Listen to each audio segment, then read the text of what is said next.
Good news naman ang sumalubong sa mga motorista sa pagpasok ng Hunyo. Malaking rollback kasi sa presyo ng produktong petrolyo ang epektibo na po ngayong araw.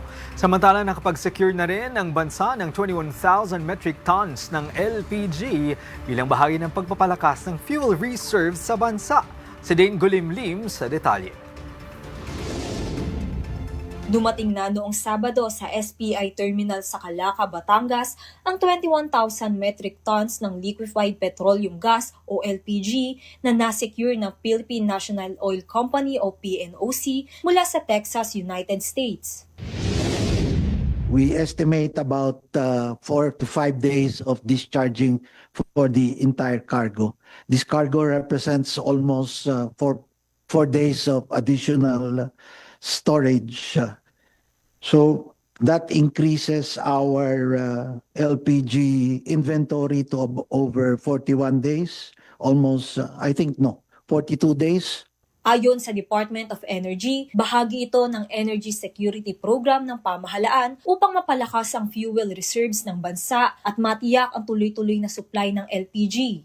Alinsunod ito sa direktiba ni Pangulong Ferdinand R. Marcos Jr. na palakasin ang energy security ng bansa at tiyakin ang matatag at maaasahang supply ng enerhiya para sa mga Pilipino. Dagdag niya, mahalaga ang pagkakaroon ng sapat na reserbang supply upang maprotektahan ang bansa laban sa posibleng kakulangan ng supply at pagtaas ng presyo sa pandaigdigang merkado.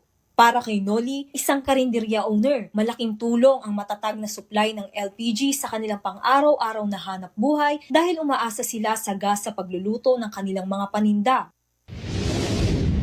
Ang ginawa ng gobyerno ay malaking maitutulong na pondo para sa aming mga karinderya business owner. Ayan. Maganda nga ang ginawa nila dahil hindi na tayo mauubusan ng gas. Ang stock nila 21 metric tons na gas ay malaking bagay para sa atin. Samantala, epektibo na ngayong araw ang malaking rollback sa presyo ng mga produktong petrolyo. 10 piso kada litro ang ibinaba ng presyo ng kerosene habang 9 na piso sa kada litro ang diesel at 4 na piso kada litro sa gasolina. Para kay Jonathan, isang PUV driver, malaking tulong ito sa kanya na gumagamit ng diesel dahil kahit papaano ay madaragdagan na ang kanyang maiuuwing kita para sa pamilya. Bagay yun. Per liter ng rollback natin, malaking tulong po sa amin yun.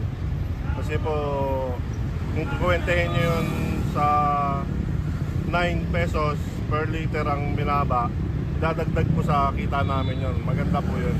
Ayon sa Department of Energy, patuloy na bumababa ang presyo ng langis sa world market dahil sa mas maayos na supply at humihinang demand sa ilang bansa. So this is a good news. Good news because we're going closer to the pre-war prices. Pre-war was around 60 pesos. 50 to 60 pesos, and now we're getting closer and closer to this amount.